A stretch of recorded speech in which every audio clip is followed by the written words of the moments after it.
Bihar paramedical 2022 का seat allotment result आने के बाद काफ़ी बच्चों को सीट अलॉट हुआ है, कुछ बच्चों को नहीं भी मिला है। तो ऐसे में निराश होने की आवश्यकता नहीं है, क्योंकि अभी सेकेंड राउंड भी बाकी है।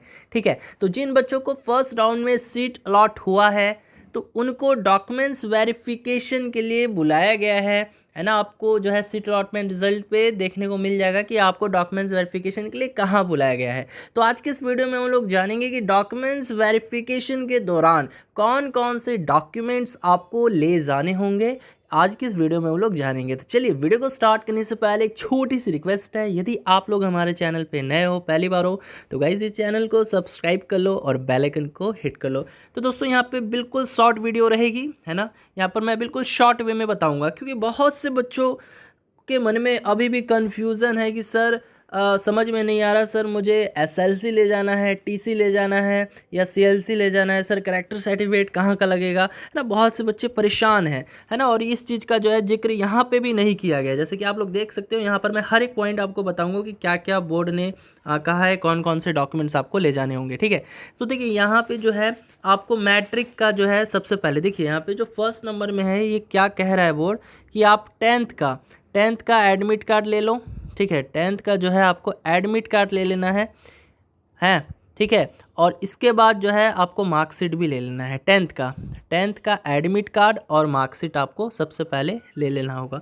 उसके बाद इंटरमीडिएट का भी वही सीन है गाइज, यानी ट्वेल्थ का भी जो है आपको एडमिट कार्ड ले लेना है ना। अपना एडमिट कार्ड ले लीजिएगा, साथ ही साथ मार्कशीट ले लेना है ट्वेल्थ का भी। ठीक है, अब इसके बाद देखिए, अब यहाँ पे ये बोल रहा है डिप्लोमा सर्टिफिकेट प्रवेश प्रतियोगिता परीक्षा यानी डीसीसी 2022 का मूल प्रवेश पत्र, यानी जो आप लोगों ने एग्ज़ाम दिया है ये डीसीसी का, जिसके अंतर्गत पैरामेडिकल आता है, तो आपको इसका एडमिट कार्ड ले लेना होगा। यानी यहाँ पे डीसीसी एडमिट कार्ड, ठीक है, ये आप ले लीजिएगा।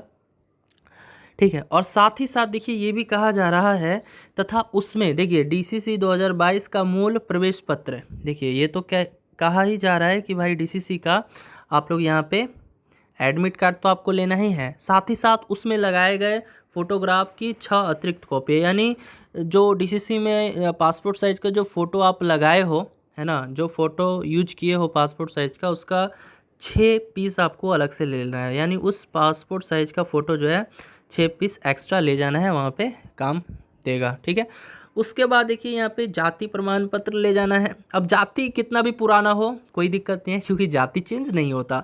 उसके बाद आवासीय प्रमाण पत्र ले लेना, यानी ये कम से कम आपका 1 साल तक का होना चाहिए, करंट 1 साल, है ना। 1 साल के ज़्यादा का नहीं होना चाहिए, मतलब 1 साल बैक तक का चलेगा। ठीक है, हाँ, तो यहाँ पे जाति प्रमाण पत्र और उसके बाद आवासीय प्रमाण पत्र और उसके बाद चरित्र प्रमाण पत्र, जिसको करेक्टर सर्टिफिकेट कहते हैं। अब ये चरित्र प्रमाण पत्र जो है आप लोगों ने लास्ट एजुकेशन जहाँ से ली हो, जिस कॉलेज से ली हो, वहाँ का होना चाहिए। जैसे बहुत से बच्चे जो हैं सीधे 12th पास आउट करते हैं और पीएम का एग्ज़ाम देते हैं, उनका सिलेक्शन हो जाता है। लेकिन बहुत से बच्चे ऐसे भी हैं जो बीए कर रहे होते हैं, तो बीए में वो पार्ट 1 में होंगे या पार्ट 2 में होंगे या पार्ट 3 में होंगे। ठीक है, तो ऐसे में क्या करना है, आपको वहाँ से जो है चरित्र प्रमाण पत्र बनवाना होगा। मतलब कहने का मतलब ये है कि जहाँ से आप अभी एजुकेशन ले रहे हो, जिस जगह से, वहाँ का जो है करंट चरित्र प्रमाण पत्र लगता है। ठीक है, चलिए इसके बाद देखिए यहाँ पे ये कहा जा रहा है कि जो बच्चे जनरल कैटेगरी के अंतर्गत आते हैं, है ना, तो उनके लिए जो है इकोनॉमिकली वीकर सेक्शन का प्रमाण पत्र चाहिए होता है, यानी ईडब्ल्यूएस। बहुत से बच्चे हैं यूआर में आते हैं, यूआर में उनका रैंक ज़्यादा होता है, लेकिन ईडब्ल्यूएस में उनका रैंक अच्छा आता है। ठीक है, ईडब्ल्यूएस से काफ़ी बच्चों को कॉलेज भी मिला होगा, तो ऐसे बच्चों को ईडब्ल्यूएस का सर्टिफिकेट ले जाना होगा। और साथ ही साथ जो बच्चे दिव्यांग हैं, यानी विकलांग डीक्यू कोटा में आते हैं, तो उन बच्चों को डीक्यू का सर्टिफिकेट जो है ले जाना होगा। ठीक है, इसके बाद देखिए यहाँ पे ये कहा जा रहा है कॉपी ऑफ आधार कार्ड, तो आपको आधार कार्ड का एक जेरॉक्स ले लेना है। ठीक है, इसके बाद देखिए डीसीसी 2022 के लिए ऑनलाइन किए गए एप्लीकेशन फॉर्म के पार्ट ए और पार्ट बी का हार्ड कॉपी ले लेना है। जब आप लोगों ने अपना फॉर्म ऑनलाइन करवाया होगा तो आपको हार्ड कॉपी अवश्य मिला होगा, साइबर कैफ के द्वारा। नहीं मिला है तो आप जो है इसके ऑफिशियल वेबसाइट यानी बीसीसीबी के ऑफिशियल वेबसाइट से भी जो है ये हार्ड कॉपी पार्ट ए और पार्ट बी डाउनलोड कर सकते हो। ठीक है, क्योंकि पार्ट ए और पार्ट बी जो है ये मिल जाएगा आपको बीसीसीबी के ऑफिशियल वेबसाइट पर, तो वहाँ से भी आप डाउनलोड कर सकते हो। उसके बाद देखिए आप लोग अपना रैंक कार्ड ज़रूर ले लीजिएगा, रैंक कार्ड ऑफ डीसीसी। यदि आप पीएम के स्टूडेंट हो तो पीएम का रैंक कार्ड लगेगा, यदि पीएमएम के हो तो पीएमएम का रैंक कार्ड लगेगा। ठीक, चलिए इसके बाद जो है ध्यान देना है, यहाँ पे ये कहा जा रहा है ऑनलाइन काउंसलिंग हेतु रजिस्ट्रेशन एंड चॉइस फिलिंग करने के उपरांत चॉइस स्लिप की प्रति। ठीक है, तो ये आपको वहीं पे मिल जाएगा। ठीक है, इसके बाद जो है यहाँ पे देखिए अगला पॉइंट ये कहा जा रहा है कि डाउनलोड किए गए प्रोविजनल सीट अलॉटमेंट ऑर्डर की 3 प्रति, यानी जो आप लोगों ने, यानी अब देखिए यहाँ पे ये कहा जा रहा है कि आप लोगों ने जो अपना सीट अलॉटमेंट रिजल्ट डाउनलोड किया है ना, उसका जो है 3 पीस जिरक्स करवा लीजिएगा, 3 प्रति जो है उसका लगेगा, 3 कॉपियाँ लगेगा। इसके बाद देखिए यहाँ पे ये कहा जा रहा है द वेरिफिकेशन स्लिप, यानी जांच पर्ची लेना है 2 कॉपीज़ में, और उसके साथ साथ बायोमेट्रिक फॉर्म भी आपको लेना है। ठीक है, तो ये वेरिफिकेशन स्लिप को भी आपको BCCB की ऑफिशियल वेबसाइट से डाउनलोड करना होगा, और ये बायोमेट्रिक फॉर्म को भी डाउनलोड करना होगा। मैंने वीडियो भी बनाया था कि वेरिफिकेशन स्लिप को किस तरह से स्टेप बाय स्टेप आपको फिलअप करना है, बायोमेट्रिक फॉर्म को भी किस तरह से भरना है। मैं दोनों वीडियो का लिंक आपको डिस्क्रिप्शन में दे दूंगा। ठीक है, यानी वेरिफिकेशन स्लिप को कैसे स्टेप बाय स्टेप भरना है और बायोमेट्रिक फॉर्म को कैसे भरना है, इस पर मैंने वीडियो बनाया है। तो सबसे पहले आपको डाउनलोड करना होगा BCCB के ऑफिशियल वेबसाइट से, बायोमेट्रिक फॉर्म एक डाउनलोड करना होगा और वेरिफिकेशन स्लिप डाउनलोड करना होगा। ठीक है, अब इसके बाद देखिए इतना तो बच्चे कर लिए होंगे, लेकिन समस्या क्या आती है कि सर मुझे क्या ले जाना है, समझ में नहीं आ रहा सर, मुझे SLC ले जाना है या CLC ले जाना है या TC ले जाना है। अब ध्यान से इस चीज़ को समझना। देखिए जो बच्चे 10th पास आउट होते हैं, है ना, 10th पास आउट हुए हैं, तो उनको क्या मिलता है, उनको SLC मिलता है, यानी स्कूल लिविंग सर्टिफिकेट। ठीक है, और जो बच्चे 12th पास आउट करते हैं, ठीक है, 12th पास आउट करते हैं तो उनको क्या मिलता है, यदि आप देखो, यदि आप लोगों ने 12th पास आउट किया है या आपका ग्रेजुएशन फाइनल हो गया है, ठीक है, यानी ग्रेजुएट हो गए हैं आप, ठीक है, यानी 12th पास आउट हो या फिर ग्रेजुएशन फाइनल है, देन आपको जो है CLC मिल सकता है, यानी कॉलेज लिविंग सर्टिफिकेट मिल सकता है। ठीक है, अब देखिए होता क्या है कि अब देखिए TC क्या है। देखिए बहुत से बच्चे ऐसे हैं जिन्होंने पैरामेडिकल का एग्ज़ाम दिया है, लेकिन वो BA पार्ट 1 में होंगे, या BA पार्ट 2 में होंगे, या फिर BA पार्ट 3 में होंगे, या फिर BA में नहीं तो BSc पार्ट 1, BSc पार्ट 2 या BSc पार्ट 3 में होंगे। ठीक है, तो मान के चलिए अगर आप पार्ट 1 में हो, ठीक है, तब तो आपके पास कुछ नहीं है, ना ही आपके पास CLC है ना ही SLC है, क्योंकि वो तो जमा हो जाता है ना।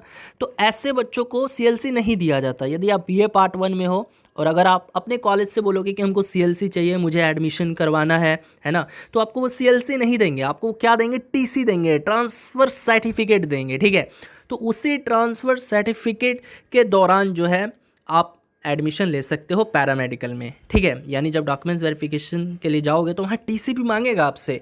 तो TC देखो वैसे तो CLC मांगेगा, लेकिन CLC तो आप दे नहीं पाओगे क्योंकि CLC है नहीं आपके पास। तो अगर आप TC भी देते हो उसको तो भी वो रख लेगा। ठीक है, क्योंकि TC यानी ट्रांसफ़र सर्टिफिकेट। तो जब आप TC ले लोगे ना अपने कॉलेज से, TC ले लोगे तो यदि आप पार्ट 1 में हो तो आपका नाम कट हो जाएगा, पार्ट 2 में हो तो ये भी कट हो जाएगा, पार्ट 3 में हो तो भी कट हो जाएगा। ठीक है, तो ऐसे केस में जो है आपको आपका कॉलेज जो है CLC नहीं TC देता है। अगर आप पार्ट 1 में हो, पार्ट 2 में हो और पार्ट 3 में हो, और आपका यदि पैरामेडिकल में बहुत अच्छा रैंक आया है और अगर आपको कोई कोर्स अलॉट हो गया है, तो अगर आप वो कोर्स करना चाहते हो तो आपको यहाँ से नाम कटवाना होगा सबसे पहले, यानी पार्ट 1 में हो या पार्ट 2 में हो, पार्ट 3 में हो, तो नाम कटवाना होगा। तो उसके बाद वो कॉलेज आपको CLC तो देगा नहीं, TC देगा। तो TC जो है देगा, फिर उसके बाद TC आपको ले जाना होगा और वहाँ पे आपको देना होगा। तो अब देखिए यहाँ पे माइग्रेशन की भी बात आएगी। तो माइग्रेशन जो है ये आपको कॉलेज दे देता है। ठीक है, अब माइग्रेशन की बात आएगी तो माइग्रेशन जो है TC के साथ आपको माइग्रेशन भी कॉलेज दे देता है। अगर कॉलेज नहीं देगा तो वो आपको यूनिवर्सिटी भेज देगा कि भाई यूनिवर्सिटी जाओ, वहाँ पे वो कॉलेज जो है फॉरवर्ड कर देता है। ठीक है, कॉलेज क्या करेगा, आपसे बोलेगा कि एक एप्लीकेशन लिखो, और फिर उस एप्लीकेशन को यूनिवर्सिटी फॉरवर्ड कर देता है, और फिर जो है 4 से 5 दिन में आपका आ जाता है माइग्रेशन। ठीक है, या फिर आप डायरेक्ट भी यूनिवर्सिटी जाके माइग्रेशन के लिए अप्लाई कर सकते हैं। ठीक है, तो बच्चों देखिए टेंशन लेने की आवश्यकता नहीं है। बहुत से बच्चों के पास बोलते हैं कि सर मेरे पास ये नहीं है, वो नहीं है, अगर मैं डॉक्यूमेंट्स वेरिफिकेशन में जाऊँगी तो सर क्या मतलब मुझे छांट देगा। जी ऐसा नहीं होता। अब सपोज़ करो आपके पास अगर CLC नहीं है, ठीक है, तो अगर आप डॉक्यूमेंट्स वेरिफिकेशन के लिए गए तो वहाँ पे अगर CLC नहीं है ना, तो आपको समय दिया जाएगा, बोला जाएगा कि 1 हफ्ता या 15 दिन के बाद जो है आप जो है अपना CLC लाइएगा। ठीक है, तो समय देगा, ऐसा नहीं है कि बोर्ड तुरंत हटा देगा, रिजेक्ट कर देगा। जी नहीं, आपको समय दिया जाएगा। बहुत से बच्चों के पास माइग्रेशन नहीं होता, तो टेंशन नहीं लेना है, आप जाइएगा। अगर एक आधा डॉक्यूमेंट्स नहीं है आपके पास तो भी आपको जाना है, ऐसा नहीं है कि मत जाइएगा, आप जाइएगा वहाँ पे, अगर नहीं है तो बोलिएगा, अगर वो पूछेंगे तभी आपको बोलना है कि यस सर नहीं है, तो वो आपको बोलेंगे ठीक है नहीं है कोई बात नहीं, आप हमको 1 हफ्ता या 10 दिन या 15 दिन में जो है जमा कर दीजिएगा। तो आप बोल दीजिएगा ओके सर हम दे देंगे, तो कोई दिक्कत नहीं है, ठीक है। बशर्ते जो है आप लोग अच्छे से जाइएगा, अच्छे से डॉक्यूमेंट्स वेरिफिकेशन करवाइएगा, कोई भी किसी भी तरह का कोई प्रॉब्लम नहीं होगा, क्योंकि मेरे साथ ये खुद हो चुका है, मेरे पास खुद माइग्रेशन नहीं था तो मुझे समय दिया गया था। ओके बच्चों, तो आई होप आप लोगों का हर एक डाउट क्लियर हो गया होगा। और माय डियर स्टूडेंट, यहाँ पे आप लोग देख भी सकते हैं कि पिछले साल एक स्टूडेंट गए थे डॉक्यूमेंट्स वेरिफिकेशन के लिए, तो उनसे कौन कौन सा डॉक्यूमेंट्स मांगा गया था। तो यहाँ पे आप लोग इस चीज़ का स्क्रीनशॉट लेके खुद भी देख सकते हो, लिस्ट ऑफ डॉक्यूमेंट्स।